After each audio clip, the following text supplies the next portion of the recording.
Generating traffic and sales can be a challenge for online merchants.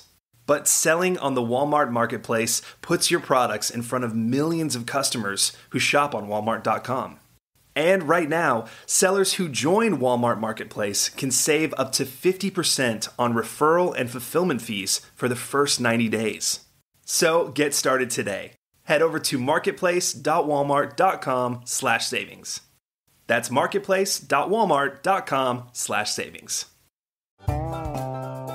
Welcome to E-Commerce Conversations, a podcast by Practical E-Commerce. What is going on, Internet? Eric Van Holtz here, back again with another e-commerce conversation. I have on the other end of the line, Alan Walton. Alan Walton is the founder of Spy Guy. You may have heard him talk with Tim Ferriss on his podcast a number of months ago. Well, I'm lucky enough to know this guy and spend some time with this guy, and he's nice enough to come on this show. So, Alan, welcome.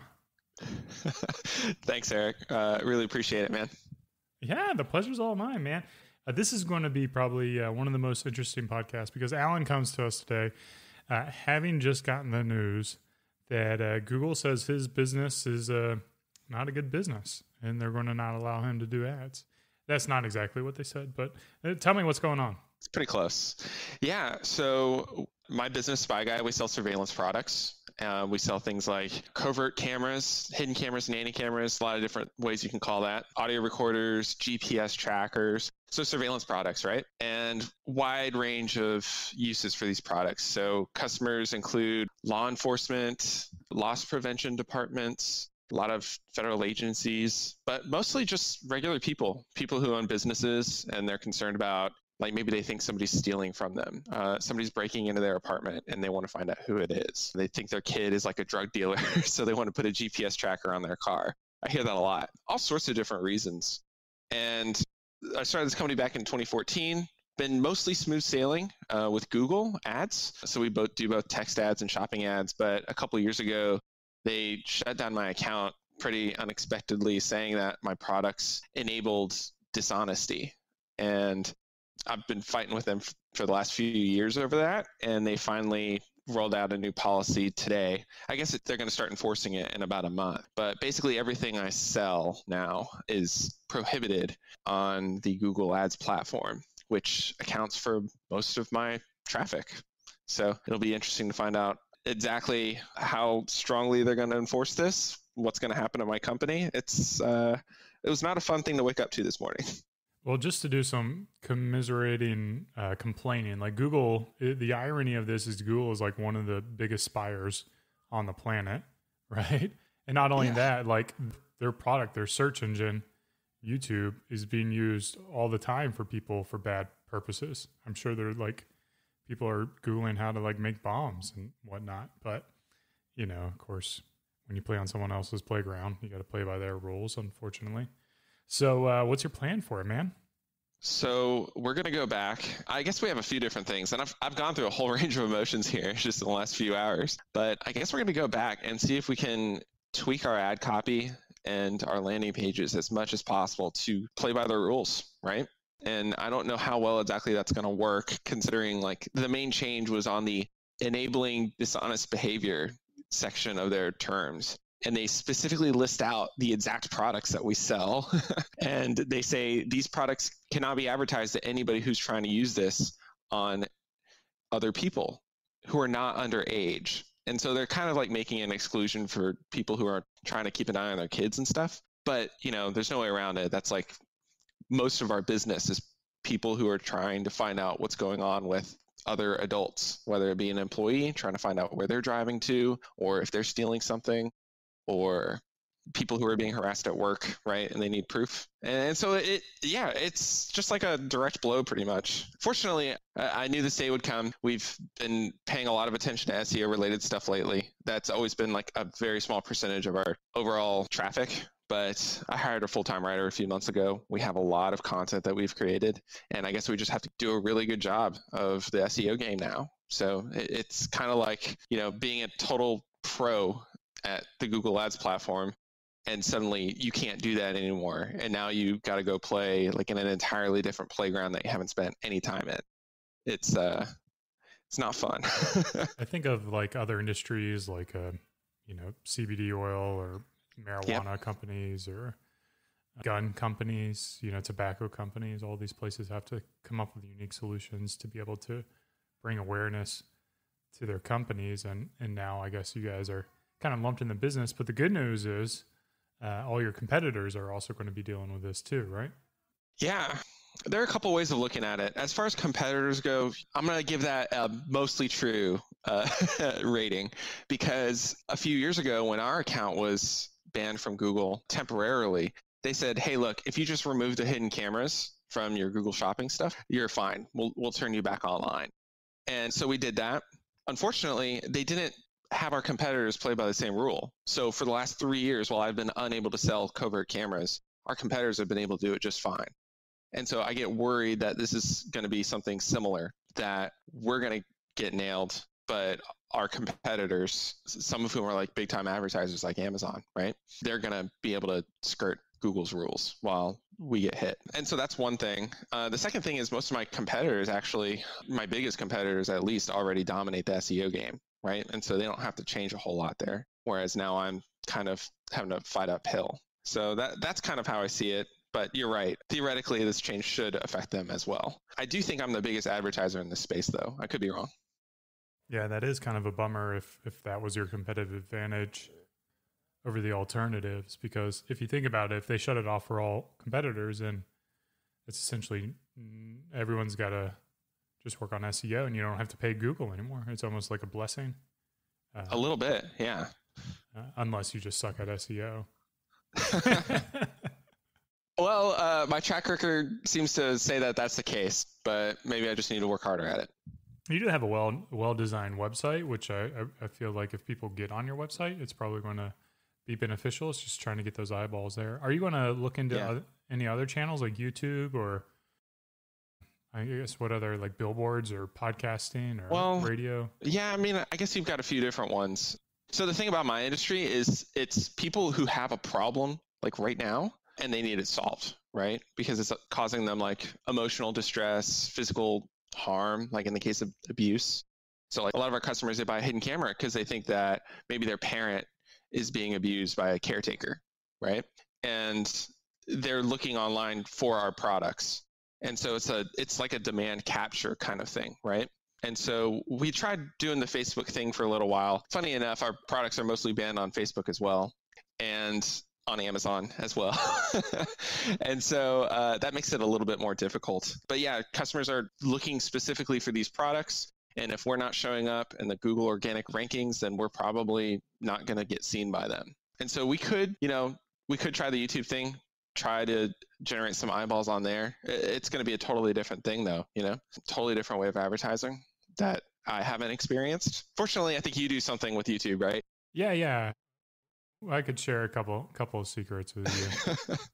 So we have that option. Again, Facebook thing, not really an option. We have an email list. We can always try and do something with that. I'm not sure what. Right now, I'm trying to get a little bit of media attention with this whole ordeal, just trying to put the signal out to other people like, hey, there could be a single policy change that Google, which owns YouTube, can make and just totally wipe you out. It's really unfortunate. So I'll come up with something, but I'm not really sure what that's going to be yet. Yeah, you always do. I feel like you've been hit hard many times in the past, and you've always been quick to evolve and pivot and change your business and help make sure it continues to grow. Tell me about your team. Is it just you, or do you have? Yeah, so these days it's me, and then I have 3 customer service people. So we do phones. So we get a lot of our business over the phone, and we have live chat and just email tickets. And so that's what my customer service people do. One of those guys actually does all of the picking and packing as well, because we do our own fulfillment. And then about 18 months ago, I hired my brother, and he's kind of been my right-hand guy. And so he doesn't come from an e-commerce background, but he's really smart, fortunately, and we work well together. And so I've been teaching him what I've learned about e-commerce and marketing, and he's been helping me just kind of cover as much area as we can with growing the business. Dude, what about like Google's own like Ring or Nest or whatever their stuff is? That's all surveillance too. Yeah, it is. I mean, pretty much everything they do is surveillance in some way, shape, or form. But they're not going to cut off the ad spend for that. No. And then I also have that writer. He's a contractor, but we have a writer that's been generating some good content for us over the last couple of months because I kind of anticipated this whole, need to diversify and try to get that organic traffic. But that's my whole team. Speaking of diversify, are you going to develop products that kind of fit outside of covert surveillance, or, is this your bread and butter? Yeah, so this is what I've always done. I've been doing surveillance stuff for the last 10 years, and it's what I know best. And I always thought that the power was in the niche, right? Security is a big industry, and there's many different subcategories in the security space. So you have like business security, home security, like consumer stuff. You have cybersecurity. There's all sorts of different stuff there, but I've just carved out this niche for just spy stuff, right? And it's been a lot of fun, but it might be something that maybe I could do that. Maybe I could start selling like, camera systems for home, getting more into like commercial security stuff. I really don't know. That is a possibility. The other thing is, I think you mentioned manufacturing a moment ago. Like I just pulled the trigger on a few contracts so that we could start developing and manufacturing more products. So like I've always been a reseller. Up until a year ago, I never manufactured a product. And now we're starting to roll out our own product designs and so that we can manufacture those. And now I don't know that we should do that because I don't even know if we're going to have most of our business intact next month and all of those sales channels. So that's kind of terrifying as well. What was the question again? The question was just like, how do you branch out of this to kind of be able to continue to execute on search traffic? Well, if all of the previously mentioned stuff doesn't pan out, then I can always just throw in the towel and do something else. I guess that's always an option. Yeah, I mean, I wouldn't say it's like throwing in the towel, but it's just like recognizing, there's always opportunity and change, right? And then the people who kind of see where that opportunity is, Yeah. I hate the cliche, when one door closes, another opens, like it's not entirely true.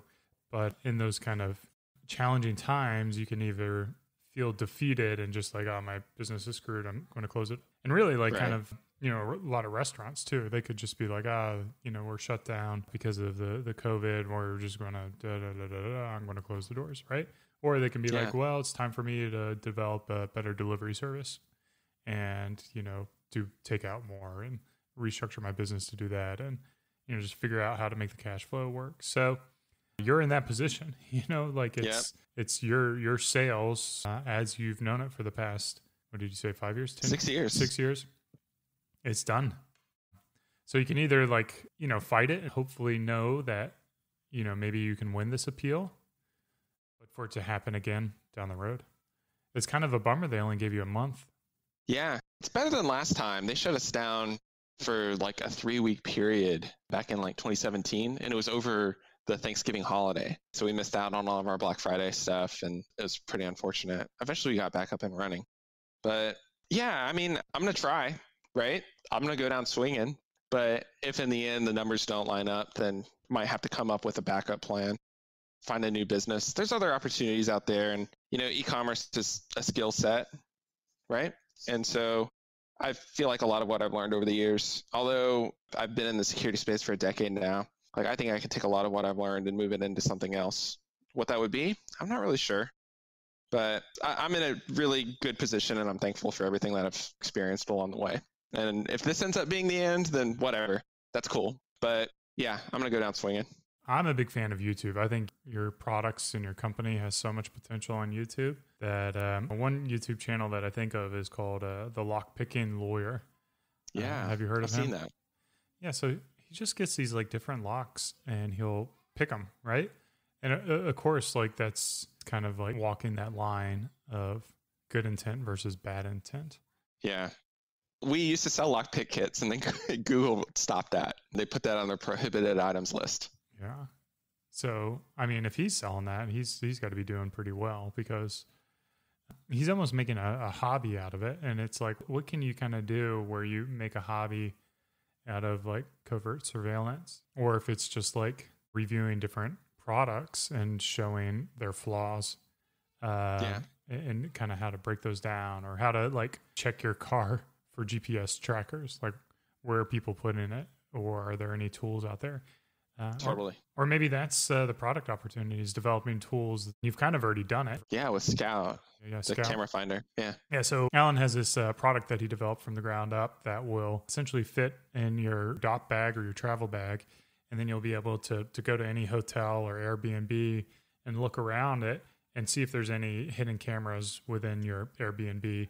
And there's people like Erin Andrews, who I think of, that had her privacy violated through people who they had hidden cameras, right? With Erin Andrews, or were they just literally going through the peephole? I think that one in particular, which is, the one people reference the most, I think that one, he had a reverse peephole, or maybe he actually like popped out the peephole that was in there and put in a camera, because they make those as well. I think that might have been what it is. It was quite a while ago, right? Yeah, it seems like it was a decade ago. Yeah, before the whole virus hit, I mean, the reason I developed that product was because, one, I'm not technical at all. So a lot of the hidden cameras that are on the market are just not really that good, if I'm being completely honest. They're just really not that good. And I kind of wanted to manufacture like a premium hidden camera product that I could sell to law enforcement, everyday people, and then department stores. Department stores were a really big client of ours like a few years ago, like Macy's, right? They use that stuff for loss prevention. And so I wanted to do that, but I'm not technical at all. Like I can draw up like an HTML hello world page that I learned how to do in high school like 15 years ago, but that's it. And so all these other products that we sell that are electronics were just too hard to manufacture. But then came up with the idea for the hidden camera finder because, one, it's actually very simple electronics wise. And then two, I was getting Google alerts all day long, articles that were being written of people who were staying in Airbnbs and finding cameras in them. I would get these every single day. And a lot of them like hit the big time national news. And I was like, well, I have this product idea, a hidden camera finder. I can make it happen. And so we set aside a bunch of money, developed this product, and launched it back in October of 2019. And I haven't sold a whole lot of them in the last few months because travel stopped entirely. But it was a really fun learning experience, and it's a cool product. And I've heard back from a lot of customers that say that they like it a lot, and I really appreciate that. It helps them feel more comfortable staying in their place. You don't have to worry about walk around as they would walk around at home. So, I mean, that could be pretty cool technology to continue to investigate and, build your company around that as a pivot where you're still kind of in the space and you have those relationships. Is there a lot of equipment out there that helps you detect either like GPS trackers or, Wi-Fi? Because aren't there like Wi-Fi scanners and stuff like that the FBI will put in their vans? There's a lot of different stuff out there. And yeah, there's like different grades of like counter surveillance technology. So like you could get like bug detectors and stuff that'll detect wireless signals for, if you want the really cheap stuff starting at like $50, right? But then they have like really, really high end kits that the government might buy, or like specialty investigators. And they'll be like thousands and thousands and thousands of dollars. So it all kind of depends on what you're trying to do. In my little niche, there's like not a whole lot of, and this is why I branched out into manufacturing, was because there are not a whole lot of players in this field that are making new products. A lot of this stuff was designed 10, 15 years ago, never really updated since. People are not going into business saying, I'm going to manufacture, covert cameras. I'm going to make bug detectors. Like, it's just not a thing. And so although this is like an active niche where, there are a lot of people who need these products, there's not really a whole lot of people that are like making them. And so that's why I wanted to get in the manufacturing side of things. But it does require a lot of capital, first off. And second, it's all electronics. And like I said, I don't know anything about that. Not yet, right? I mean, that's entrepreneurship. You don't go into business without being ignorant to pretty much everything. So, I think you can figure it out. I hope so, man. I appreciate you believing in me. I still think like you just got to turn on that camera and just start going, man. Get those videos up and start building that audience, because like you said, like right now, your whole business model is built around capturing already created demand. But, how do you generate that demand. And I feel like it's part of it's like bringing awareness that these products are available, and other things I think about is like, I'm sure there's like psychiatric podcast or self-help podcast or people who are, struggling with abuse or those type of podcasts where maybe it does make sense. Like, hey, stuff going on in your house, things that you're not happy with, like we've got tools to help you make your case. Yeah. And I think you're right. I think that we've already established that there's a need for this stuff, right? I think in a lot of ways I've been set in my kind of like resting on my laurels, I guess you could say. Like, hey, I built up a successful, Google Ads funnel and all this other stuff, and I've been riding that thing for the last 6 years. And maybe I should have spent a lot of time with the whole SEO thing. Maybe I should have been in front of the camera filming videos, and I just chose not to do that. Because, I have other interests in life, right? It's not all just business related. But because I didn't take the time to do that stuff beforehand, I'm kind of, paying the price for that now. And with the videos thing, I think you're absolutely right. In a lot of ways, that terrifies me because I personally don't like being in front of a camera. But maybe we can find somebody that does feel comfortable in front of a camera, and we can teach them about these products, and then they can do a great job. Well, to be fair, like the lock-picking lawyer, it's just his hands and his voice. So true. Yeah, that's true. Don't feel like you have to be the face. There's a lot of YouTube channels that are just hands or illustrations or like top-down cameras. Some really large channels as well. So, what they say? When's the best time to start a YouTube channel? 6 years ago. When's the second best time? Today. Yeah. So, or maybe that was with trees. I think there's also just an inherent interest that the public has in the type of niche that I'm into. Because when I tell people what I do, they're really interested, right? And I know that's not the case for everybody. Like when they get asked what they do, they don't really want to talk about it. And in a lot of ways, I feel that way too. But when I see other people react to me saying that I'm in the spy industry, and then I work with private investigators and all sorts of really interesting clientele, they get really interested, right? On top of that, there are plenty of movies and TV shows and news stories that are all about private investigators and spying and investigations and all of this. And I think it would be pretty fun to have that YouTube channel where we kind of pull back the curtain and be like, okay, so this is what your private investigator is actually doing when you're paying them, $400 an hour on retainer, and show how these products work and how they're used by everyday people. Because I've been exposed to that for like the last 10 years and I hear the craziest stories. And so maybe actually turning on the camera and showing how people are using this stuff and telling some of those stories could be really interesting for people. Yeah, or maybe it's not YouTube. Maybe it's a podcast where you just tell the stories of surveillance stories. The new podcast from Alan Walton, founder of Spy Guy. That's a fun idea. I like that. Then you don't have to worry about a camera at all. You just turn on your microphone. Yeah. Then I only have to worry about my voice cracking or something like that, which seems to happen a lot. Anyways, the stories thing. We have over 100,000 people that have placed orders with Spy Guy. And earlier today, I was like, I need to reach out to these people and I need to hear, how much that our products have helped them solve these problems that they're going through in life. And I bet there's going to be a lot of really interesting ones that would make for interesting emails, podcasts, YouTube videos. And I haven't tapped into that at all. Yeah. You get a 10th of those and you're at 10,000 stories, man. That's enough content to last you a lifetime. Yeah, that'd be pretty cool. I don't know. I think you got a lot of options. And then like the hard part of business is really creating, organic content. And it's also one of those things that really builds a strong moat around you and your customers. And it also helps bring people in. Buying ads and PPC, they're great and they're an important part of business, but they're to sustain the today, not the tomorrow. So I think there needs to be a blend. I think you need to continue to find paid opportunities. Maybe it's like switching to Twitter, right? Finding people who are talking about that on Twitter and showing ads there and trying to still continue to land that very important demand side of it, immediate demand, but also try to figure out how to foster more engagement with, I don't want to call it a lifestyle because it's certainly not a lifestyle to like spy on. Unless you're a private investigator, not really a lifestyle. But yeah, you're right. It is time to take a look at some of these other, ad platforms. Google's not the only game in town, although they make the biggest chunk of it. I get a little worried about the cascading effect of this, though. Like Google makes this change. How long is it going to be before Microsoft ads, which used to be Bing? Like, are they going to make that change? Is Facebook going to make this change? Is Twitter, Reddit, just these other companies that are out there? Like, are they going to make this change too?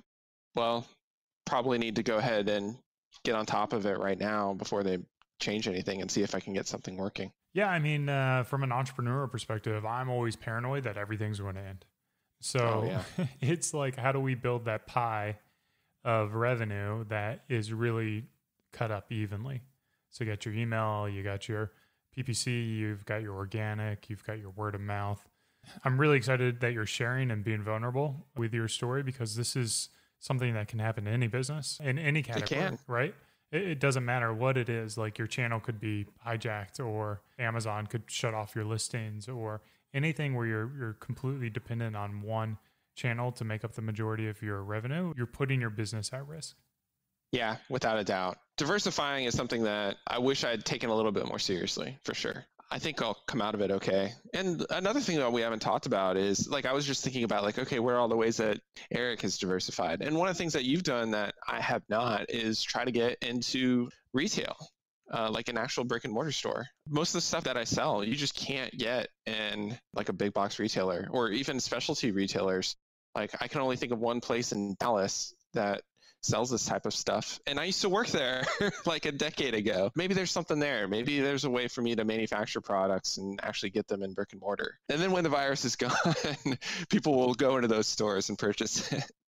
Yeah, I mean, I feel like, you know, down here in Austin at our office, it used to be the old Spy Shop of Austin. So we still have a sign at our office. And I'm not sure I knew that, actually, really? To be honest. Is this at the new building? Because I only went to your old location off of 6th like a few years ago. Oh, you haven't been to the new one? Yeah. You got to come back down and I'll show you around. But yeah, there's a giant sign that says Spy Shop by our barber shop. So I wonder if I know who used to be there. I'm sure you did. I can't imagine there's a lot of Spy Shops in Austin, Texas. I can think of one, but I haven't maintained contact with down there with those folks. Yeah, dude, I can't wait to come down and see everybody. I'm up in Dallas, and I'm like the only, well, there's a couple up here. Patrick could do. He's technically in Fort Worth, which, you know, it isn't worth really driving to. It's like an hour to get over there, but I see him sometimes. But I love coming down to Austin just because you guys have all the entrepreneurs down there. Yeah, speaking of Patrick, he's another big-time Twitter user. I've been telling pretty much all the guests I've had on the show are all Twitter people. What's your Twitter handle? So my name's Allen, Allen. The Twitter handle is just Allen Third, THIRD, because all the good Twitter handles are taken. Is yours just your last name? Yeah, Banholtz. I'm like the only Eric Banholtz in the world, so I can pretty much. Got it. If I'm new to something, I can grab it pretty easily. But yeah, follow Allen. He is not only like a brilliant entrepreneur, an incredibly nice person, and very humble, but also very driven, very smart, very wise. I'm lucky to have known him for a number of years. And again, I'm lucky that you came on the show, man. Appreciate you sharing your story. Dude, that's awfully nice of you. I can't let that go without a response. Do you remember the first time we met, by the way? Was it an ECF thing? No, it was at Internet Retailer in Chicago. Yeah, it must have been in the fall of 2014 or something like that. Anyways, I just remember meeting you and thinking like, oh man, this is Eric. He's like internet famous. And since then, we've actually got to hang out like a number of times. We've masterminded together. I've driven down there, visited your offices, and we did that whole vacation thing a couple of years ago. That was really cool. And I always like talking with you because you always have an interesting take and point out things I haven't thought about, and just all around good guy. So I appreciate you having me on. You're always willing to listen, which I appreciate. And I know you're not going to take all my advice, and that's fine with me. But yeah, it's fun to be able to talk with someone who can think critically about their business and is willing to make adjustments like you are. And ideally, hopefully, I'm that kind of person as well. So if you ever see anything that I'm doing crazy with Beard Brand, don't be afraid to be like, Eric, what are you doing, man? That's so dumb. I don't know. You always have an interesting take, though. Like, if I see something I don't understand, you seem to just notice something that I don't. It's usually I just don't know something that you do, and you're acting on that. I could just bullshit my way out of it. That's just one of my skill sets. All right, guys, go buy something from spyguy.com. You know, you can't have too much security in your life, and you can't be too sure about what's going on. So take care of Allen. Help him out during these challenging times. And this has been another e-commerce Conversations. Thanks for listening. Cheers, and keep on growing.